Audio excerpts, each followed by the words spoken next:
are going to win this election. तड़का देना बंद करो। Mission 156।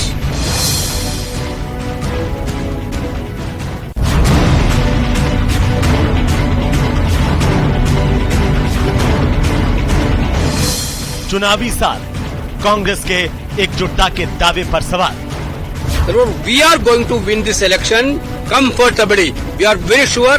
Today we had meeting with all the leaders. BSP की बैठक में मतभेदों को भुलाकर चुनाव लड़ने का दावा। तड़का देना बंद करो। ये चुनाव खाली राजनीतिक इंटरेस्ट में नहीं है, ये चुनाव देश के फ्यूचर को लेके है। राजनीतिक चुनाव मिशन 156 हासिल करने का लिया संकल्प। मिशन 156, मिशन 156 उसको टारगेट बना के हम चल रहे हैं। उस मिशन की तरफ आगे बढ़ेंगे और कामयाब होंगे, मैं कह सकता हूँ। कई नेताओं ने सीएम के कई फैसलों पर सवाल खड़े किए। सीएम गहलोत ने कई मंत्रियों नेताओं को सुनाई खरी खरी। जो सरकार गिराने के लिए जिस रूप में इन्होंने षड्यंत्र किया था, उस षड्यंत्र को फेल कर दिया हमने, और उसलिए इस बार जनता मौन लगाएगी सरकार रिपीट करने के लिए, जिससे इनको सबक मिले। आप लोकतंत्र की हत्या कर रहे हो। एकता पर जोर, मतभेद का शोर।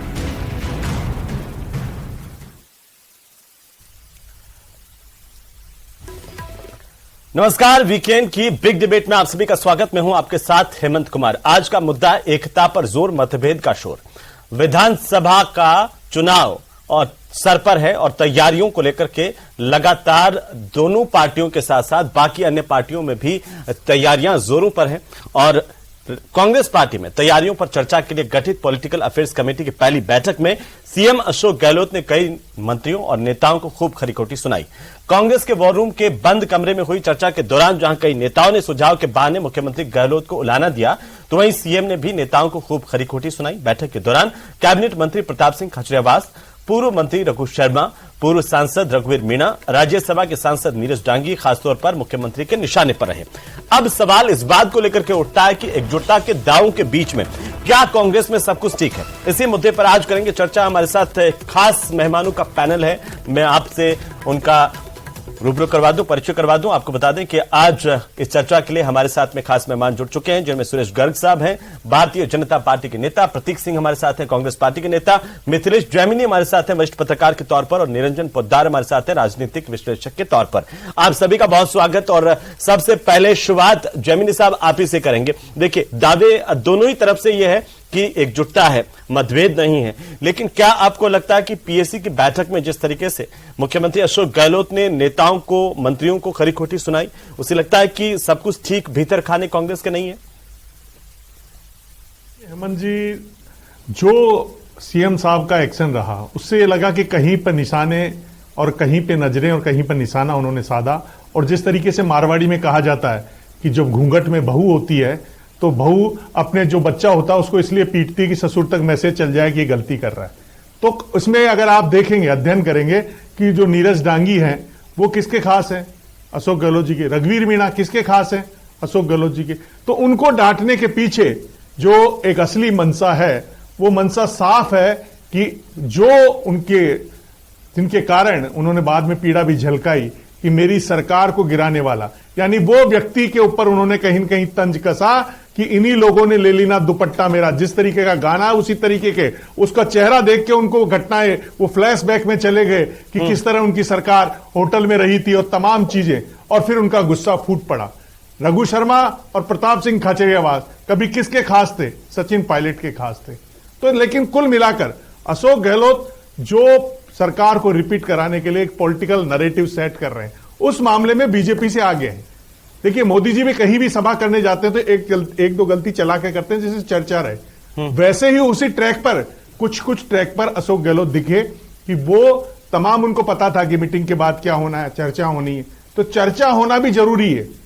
और आज जिस तरीके से वो मीटिंगें कर रहे हैं, आज भी उन्होंने युवाओं के सम्मेलन में वो चर्चा करने वाली बातें छेड़ दी कि बच्चे रात को 12 बजे पार्टी में जाते हैं, ड्रग्स लेते हैं, डांस करते हैं, क्या करते हैं। तो ये जो तमाम बातें हैं, ये ऐसी बातें हैं जो निकलकर जनता के यानी जो नेता की जुबान से निकलकर जनता के हलक तक चढ़ती है। तो जिस तरीके का पॉलिटिकल नैरेटिव वो सेट करते जा रहे हैं, और दूसरा आला कमान को, संगठन को भी ये बता दिया कि अशोक गहलोत ही सब कुछ है। वो जो केसी वेणुगोपाल जी कोई गलतफहमी नहीं पाल ले, वो भी एक मैसेज कर दिया कि सब कुछ यहीं से तय होगा। इसका मतलब यही है कि जो काजी निजामुद्दीन हो या अमृता धवन हो या जो भी, टिकटों के लिए पंचायती नहीं चलेगी। अशोक गहलोत ने साफ कर दिया कि मेरा जो मिशन है उसको मैं मेरे हिसाब से ही चलाऊंगा, उसमें बीच में आपको पंचायती करने की जरूरत नहीं है। तो ये एक बड़ा उन्होंने मैसेज दिया है। अब उसमें सीपी जोशी की भूमिका ये रही कि सबको बैलेंस करते नजर आए, लेकिन प्रताप सिंह खाचरियावास को ज्यादा बोलने का डांट पड़ी, तो सांचौर वालों को भी कहा, उदयलाल आंजना को भी कहा। तो उन्होंने कुल मिलाकर जो एक नैरेटिव सेट हो सकता है, कई मंत्रियों के टिकट काटने पड़े तो उनको पहले से नजरें दिखा दी। जो एक स्पीच में वो कह भी चुके हैं महेश जोशी के लिए और प्रताप सिंह के लिए कि आपको कुछ हो सकता है, और अमीन कागजी के लिए भी बोल चुके हैं। तो कहीं ना कहीं अशोक गहलोत अभी से, क्योंकि वो खुद कहते हैं कि मैं जो कुछ बोलता हूं उसका मायना होता है, उन्होंने साबित कर दिया कि जो कुर्सी नहीं छोड़ती मुझे उसको स्थापित कर दिया। कोई कह रहा है कि सचिन पायलट के लिए तो ये कहावत है कि बैठे हुए ऊंट की टांग पर बैठा हुआ है, यानी जब ऊंट खड़ा होगा तो अपने आप आदमी गिर जाएगा। तो अशोक गहलोत अब तक चुप थे क्योंकि सरकार का टाइम पूरा हो रहा था, अब टांग पूरा हो गया तो ऊंट खड़ा हो गया, मारवाड़ी में कहते हैं। तो अब सचिन पायलट का गिरना तय था, और जिस तरीके की बॉडी लैंग्वेज आई है सचिन पायलट की, वो आप सबने देखी होगी। नहीं तो केसी वेणुगोपाल उनका हाथ से हाथ मिलाकर खड़ा कराते, साथ में प्रेस कॉन्फ्रेंस कराते, वो जो तमाम आप कह रहे हैं कि अब पायलट भी शांत है, पायलट भी देख रहे हैं कि अब आगे क्या होना है, या जो करेंगे वो सिर्फ अशोक गहलोत ही करेंगे। निरंजन पोद्दार साहब, आर्मी हो चुकी है जी। पोद्दार साहब, आप इसे कैसे देखते हैं आपके नजरिए से कि क्या कांग्रेस के भीतर वाकई सिर्फ ये जो तस्वीरें थी, या फिर ये छोटी मोटी डांट फटकार, ये हो सकता है राजनीति में एक मतभेद तो होते हैं, मनभेद नहीं होने चाहिए? देखिए हेमंत जी, निश्चित रूप से जिस तरीके से जैमिनी जी कह रहे थे, मैं इन्हीं की बात को आगे बढ़ाते हुए ये बात कहूंगा कि राजनीति में हर बार 2 और 2 4 नहीं होता। राजनीति में कई बार 2 और 2 5 भी होता है, कई बार 2 और 2 3 भी होता है। और अशोक गहलोत जी के बारे में जिस तरीके से कहा जाता है कि ये राजनीति के जादूगर हैं या राजनीति की बाजीगरी जितनी माहिरता से करते हैं, तो आज कहीं ना कहीं इस मीटिंग से इन्होंने, जैसे जैमिनी जी ने बताया, इन्होंने यही एक चीज आप यह मान के चलिए, कहीं ना कहीं इन्होंने केंद्र को भी एक मैसेज दिया और प्रदेश को भी एक मैसेज दिया कि 2023 का जो राजस्थान विधानसभा चुनाव हो रहा है वो केवल और केवल अशोक जी के नेतृत्व में हो रहा है और अशोक जी ही उसके कर्ता धर्ता है। और जिस तरीके से अशोक गहलोत जी ने आज मान लीजिए अपनी पीसीसी के अंदर अपनी धमक दिखाई, और वहां पे सचिन पायलट जी भी मौजूद थे और उनके गुट के बाकी नेता भी मौजूद थे, लेकिन किसी की हिम्मत नहीं कि भाई वहां पे कुछ भी वहां पे वो अपना वर्चस्व दिखाने का प्रयास करें, या जिस तरीके से अभी तक वो आज तक सरकार या अशोक गहलोत जी की टांग खींचते आए उस तरीके का कुछ करने का प्रयास करें। और अशोक गहलोत जी ने जिस तरीके से अपना मीटिंग के अंदर एग्रेशन दिखाया, तो निश्चित रूप से जैसे इन्होंने जैमिनी जी ने कहा, मैं उसी बात को मानता हूं कि उन्होंने कहीं ना कहीं एक तरह का ये दिखा दिया है कि भाई ये 2023 का जो चुनाव है, ये चुनाव केवल और केवल अशोक जी के नेतृत्व का है, और अशोक जी ही सरकार है, अशोक जी ही राजस्थान कांग्रेस है। और इससे मुझे ऐसा लगता है कि कहीं ना कहीं आला कमान को भी संदेश चला गया, और अब आने वाले चुनाव में ये जिस तरीके से अपने कील कांटे मजबूत कर रहे हैं, और उसके बाद में लेकिन ये तो एक अच्छे संकेत होते हैं किसी भी पार्टी के लिहाज से, पोद्दार साहब, की अगर कोई नेता नेतृत्व क्षमता के तहत तमाम नेताओं को संदेश भी देता है, और एक डर का माहौल भी हो नेताओं को लेकर के कि अगर कुछ इसके इतर हम गए तो कार्रवाई हो सकती है, तो एक अनुशासन माना जाता है, जैसा बीजेपी में माना जाता है, कि ठीक वैसा ही कांग्रेस में है। लेकिन हेमंत जी, इस चीज के अंदर आपने पूर्व में देखा होगा कि जो एक अनुभव रहा है राजनीति के अंदर, वो होता है भीतरघात। अगर मान लीजिए इस तरीके से अगर किसी नेता के अंदर असंतुष्टि उत्पन्न होती है, तो वो एक तरह का आप ये मान के चलिए भीतरघात करने का प्रयास करता है कि भाई कहीं ना कहीं ऐसा काम करे कि जो रायता है उसको फैलाने का प्रयास करे।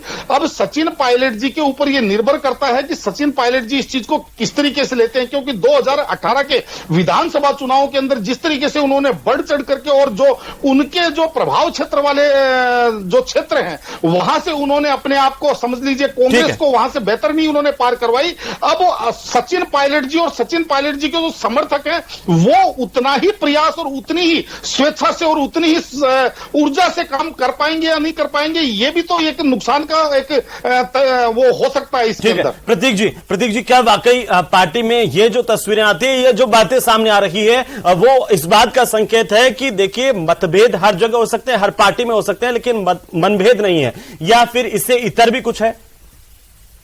हेमंत जी, आज सुबह जब मैं उठा अखबार पढ़ा मैंने, उसके बाद में यहाँ आया, जैमिनी जी को भी सुना और जो साथी राजनीतिक विश्लेषक है निरंजन जी उनको भी सुना। मुझे ऐसा लगता है कि शायद इनमें से कोई भी उस मीटिंग के अंदर मौजूद ही नहीं था। तो ये कैसे ये बोल रहे हैं कि अंदर क्या बातें हुई हैं? किसको पता है अंदर क्या बातें हुई हैं? वो मीटिंग के अंदर जो लोग मौजूद थे उनके अलावा किसी को नहीं पता। ये सिर्फ चर्चाएं हैं, सूत्रों के माध्यम से बातें लाई जाती हैं, क्योंकि सूत्र कुछ है ही नहीं। और इस तरीके की कोई बात कांग्रेस पार्टी के अंदर नहीं है। एक हेल्दी डिस्कशन हुआ है, डिस्कशन के बाद किस तरीके से हमारी योजनाओं को आगे बढ़ाया जाए, किस तरीके से लोगों का और उन तक पहुंचा जाए और किस तरीके से चुनाव जीता जाए, उसके ऊपर डिस्कशन हुआ है। ये जो सारी बातें हो रही है, मुझे लगता है इसका कोई आधार ही नहीं है। ऐसे नेता, प्रतीक जी, ऐसे नेता, मैं नाम तो नहीं लेना चाहूंगा, लेकिन ऐसे नेता, ये भी चर्चाएं आ रही है कि एक नेता ने कहा कि साहब इस तरह से होना चाहिए चुनाव, तो उन्होंने कहा कि आप एक चुनाव जीत नहीं पाए हैं और चुनाव कैसे जीते जाए ये आप नसीहत दे रहे हैं, तो आप सिर्फ जो संगठन कह रहा है उस पर ध्यान दीजिए, क्या ये ठीक नहीं है? प्रतीक जी, हेमंत जी, मैं क्या कह रहा हूं, ना तो आप अंदर मीटिंग में थे, ना मैं मीटिंग में था, ना जैमिनी जी थे, ना निरंजन जी थे, और जिसने खबर लिखी है वो भी शायद वो मीटिंग में नहीं था। हाँ। तो किसी को भी शायद ये पता नहीं है कि उस मीटिंग के अंदर क्या चर्चा हुई। चर्चा ये हुई है कि किस तरीके से लोगों को और अच्छे से हमारी इसीलिए प्रतीक जी इसीलिए हमने आपका रिएक्शन जानने की कोशिश की। आप खंडन कर दीजिए और कह दीजिए कि ऐसा कुछ हुआ नहीं है, और अगर गलत, मैं तो खंडन नहीं कर रहा हूं। हाँ, आप कह दीजिए ऐसा कुछ हुआ ही नहीं, इस तरीके ऐसा कुछ नहीं हुआ, ये निराधार खबरें हैं सिर्फ। लेकिन मेरे को एक सवाल का जवाब दीजिए, बीजेपी कह रही है कि कांग्रेस पार्टी में सिर्फ फुटबॉल की स्थितियां हैं। देखिए, मैं पहले अपनी बात खत्म कर लूं, फिर मैं बीजेपी की बात का भी जवाब दे दूंगा। मैं कह रहा हूं एक हेल्दी डिस्कशन हुआ है, किस तरीके से चुनावों के अंदर जाएं, किस तरीके से चुनावों को जीतें, किस तरीके से कैंडिडेशन तैयार करें, उसके ऊपर बात हुई। दूसरी बात, ये सिर्फ फुटबॉल की बात कर रहे हैं बीजेपी की। आपको ध्यान है पिछले दिनों एक धरना दिया था, पूर्व मुख्यमंत्री वसुंधरा राजे तो नजारत थी वहां से, तो सिर्फ फुटबॉल जो बीजेपी का था वो सबके सामने चौराहे के बीच में आ गया था, क्योंकि इनके बीजेपी के कोई भी कार्यक्रम होते हैं वहां पे पूर्व मुख्यमंत्री वसुंधरा राजे जी वो होती नहीं है, वो इनको किसी को नेता मानने को तैयार ही नहीं है। तो ये हमारे घर की तरफ देखने की जगह अपने घर को, तो ये तो कहते हैं कि वसुंधरा राजे राष्ट्रीय उपाध्यक्ष हैं, उसी तरीके से आती है, प्रदेश के कार्यक्रमों में नहीं आती है तो नहीं आती है, लेकिन राष्ट्रीय कार्यक्रमों में तो रहती है। नहीं, अच्छा, बिल्कुल, आप अब ये बात भी बिल्कुल सही की। तो आज ये कह रहे हैं, इनका मतलब बार बार बीजेपी के नेताओं से बात होती है तो ये वक्तव्य होता है नहीं होंगी और वो अगली मुख्यमंत्री नहीं होंगी, कह जाए यहाँ पे हम बोलना बंद कर देंगे। वो तो बोलती है ना, वो स्टेट के जो प्रोग्राम होते हैं उनमें आती है ना, लेकिन इनके जो राज्य के नेता हैं वो प्रोग्राम जो कराते हैं उनमें नहीं आती है वो, क्योंकि इनको। ठीक है, गर्ग साहब, इसका जवाब बीजेपी दे देगी। और सुरेश गर्ग जी, आप कांग्रेस पर ये कह रहे हैं कि कांग्रेस में सिर्फ फुटबॉल है, कांग्रेस कह रही है कि आप में उससे ज्यादा है। देखिए हेमंत भाई, पिछले 4.5 साल से राजस्थान में क्या हो रहा है कि गहलोत जी सिर्फ अपनी कुर्सी बचाने में लगे हुए थे। जब गहलोत जी ने देख लिया कि अब मेरी कुर्सी सुरक्षित है, अब चुनाव आने वाले हैं, जिन्होंने भी इनकी कुर्सी को सुरक्षित रखा था, जिन्होंने भी भ्रष्टाचार किया था, उनको धीरे धीरे फटकार लगा के साइड लाइन किए जा रहे हैं। ये जो दुधारू गाय थी, जो जब तक दूध देती रही थी, जब तक तो गहलोत जी को बहुत अच्छे लगे, जैसे ही इन्होंने गाय ने दूध देना बंद कर दिया, इसके बाद में आप बता दीजिए, रघु शर्मा जी ने जब वो हेल्थ मिनिस्टर थे, कोरोना काल के अंदर कितने करोड़ों रुपए का भ्रष्टाचार किया, दवाइयों के अंदर किस तरह का भ्रष्टाचार किया, 2,500 रुपए की जो इंजेक्शन था उसको 40,000 रुपए के अंदर बेचा था। आप देख लीजिए, प्रताप सिंह खाचरियावास जी जब परिवहन मंत्री थे तब किस तरह का घोटाला हुआ था।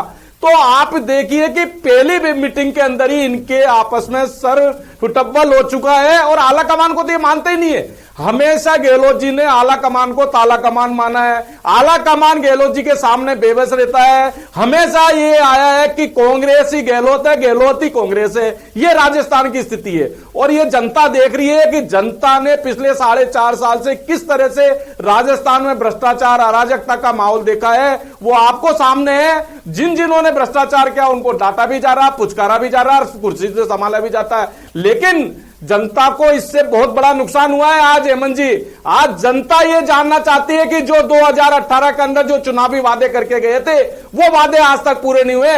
किसान ठगा महसूस कर रहा है, बेरोजगार ठगा महसूस कर रहा है, युवा ठगा महसूस कर रहा है। युवा चाह रहा था कि मुझे 2 लाख प्रतिवर्ष नौकरी चाहिए थी, लेकिन 2 लाख प्रतिवर्ष नौकरी नहीं मिली, 1,65,000 नौकरी मिली है। तो ये जनता देख रही है, किसान देख रहा है, 19,400 किसानों की जमीन कुर्की हो गई। तो ये सब जनता सामने आ रही है। तो और जहां तक भारतीय जनता पार्टी का संगठन बड़ा मजबूत है। जहां हमारा संगठन ने कह दिया उस संगठन के हिसाब से हमारा हर कार्यकर्ता, हर नेता उस हिसाब से चलता है। तो भारतीय जनता पार्टी की चिंता करने की कोई जरूरत नहीं है। भारतीय जनता पार्टी का बूथ संगठन मजबूत है, हमारे 55,000 बूथ मजबूत है, 55,000 हमने बूथ अध्यक्ष बनाते हैं और जनता के बीच में जा रहे हैं और जनता को बीच में बता रहे हैं कि यहां पे किस तरह से महिलाओं का अत्याचार हो रहा है, किस तरह से जनता को आप अपने पुरानी सरकार के काम बिल्कुल नहीं बता रहे हैं।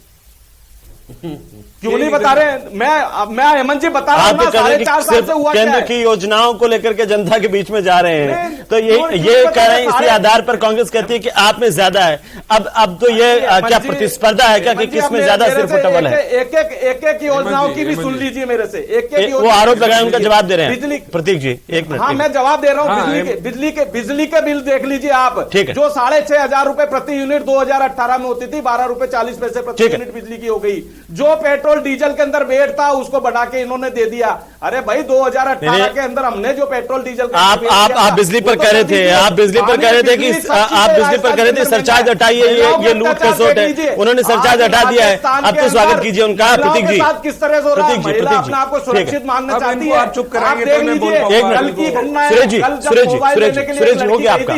सुरेश क्या बोला था कि भैया मेरे ये टैक्स का पैसा है, मैंने मोबाइल लिया। ठीक है सुरेश जी ही दूंगी। गर्ग साहब एक निशान। हेमंत जी, झूठ बोलने में ये इतना मशगूल हो जाते हैं कि इतना झूठ बोल देते हैं। राजस्थान में 52,000 बूथ है, ये बोल रहे 55,000 हमने बूथ के वो अध्यक्ष लगा दिए। 52,000 बूथों पे बता रहे हैं कि 55,000 बूथ हो गए। तो बताइए झूठ बोलने का। अब ये बोल रहे हैं कि केंद्र की सरकार की जितनी योजनाएं, जितने वादे किए थे उनके ऊपर हम वोट मांगेंगे। तो मैं पूछ लेता हूं, क्या किसान की आय दुगनी हुई? क्या पेट्रोल डीजल कम हुआ? क्या गैस का सिलेंडर सस्ता हुआ? क्या 2 करोड़ रोजगार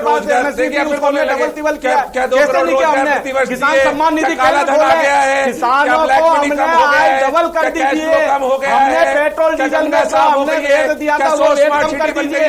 जो राजस्थान ठीक है, ये आपसे आरोप प्रत्यारोप लेके चलते रहेंगे आपका।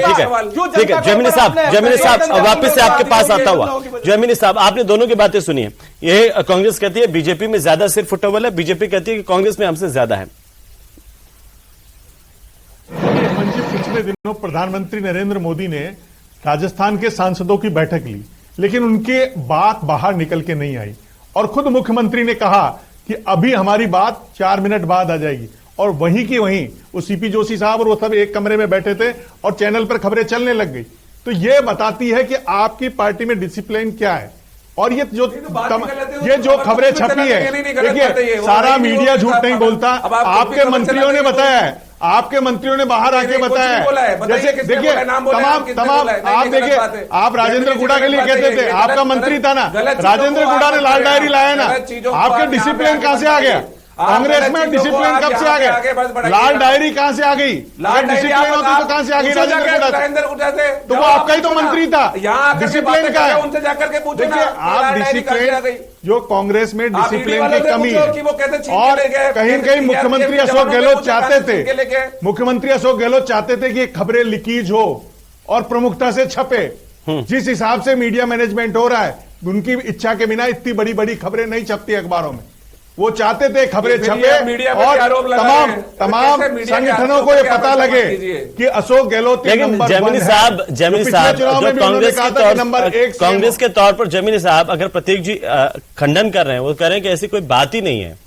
देखिए देखिए, खंडन करने से कुछ नहीं होगा। तमाम कांग्रेसी जो इस मीटिंग में मौजूद थे, सबने बाहर आकर कहा है, ऐसा कोई नहीं है। सचिन पायलट ने कहा कि मेरी बात पर अशोक गहलोत जी ने सहमति जताई कि हम मिलकर प्रचार करेंगे, लेकिन औरों को डांटा। यानी उनको डांटने का मतलब उनका मैसेज क्या था?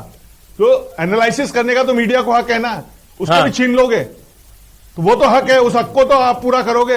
ये तमाम जो चैनल है, तमाम जो अखबारों ने आज खबरें छापी, सारी झूठ नहीं हो सकती ना। इनके वहीं के मीटिंग के लोगों ने लोगों ने दिखाया। पोद्दार साहब कैसे इस पर पार पाया जा सकेगा? क्या एक बड़ी चुनौती दोनों ही पार्टियों के सामने ये होने वाली है? क्योंकि एक दूसरे पर आरोप प्रत्यारोप तो है, लेकिन इनके बीच में सवाल ये भी है कि अगर एकजुटता नहीं है तो कैसे फिर से राजस्थान मिलेगा, चुनाव कैसे जीतेंगे?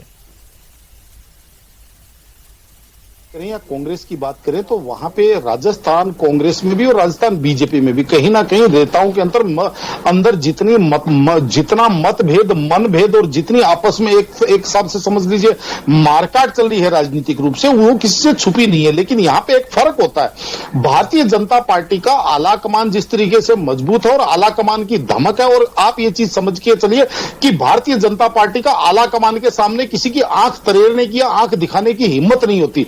वही दूसरी तरफ हम कांग्रेस की बात करें तो कांग्रेस का आला कमान कहीं ना कहीं उसके हाथ में कुछ ज्यादा है नहीं, और इस चीज का परिणाम आप उस देखिए, ये चीज तो अपने आप साबित होती है कि जिस टाइम अजय माकन जी और खड़गे जी जब आए थे। बिल्कुल संक्षेप में प्रतीक जी, बिल्कुल संक्षेप में, उसके बाद खत्म करेंगे जी।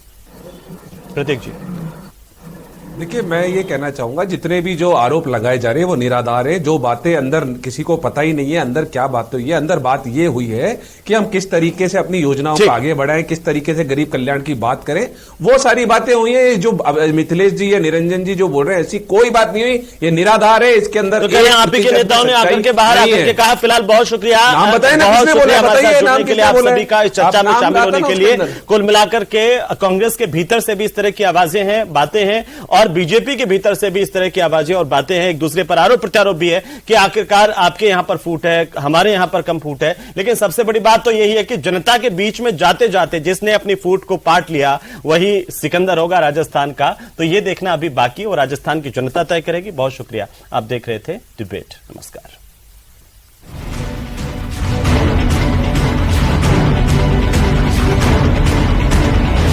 We are going to win this election. तड़का देना बंद करो। मिशन 156।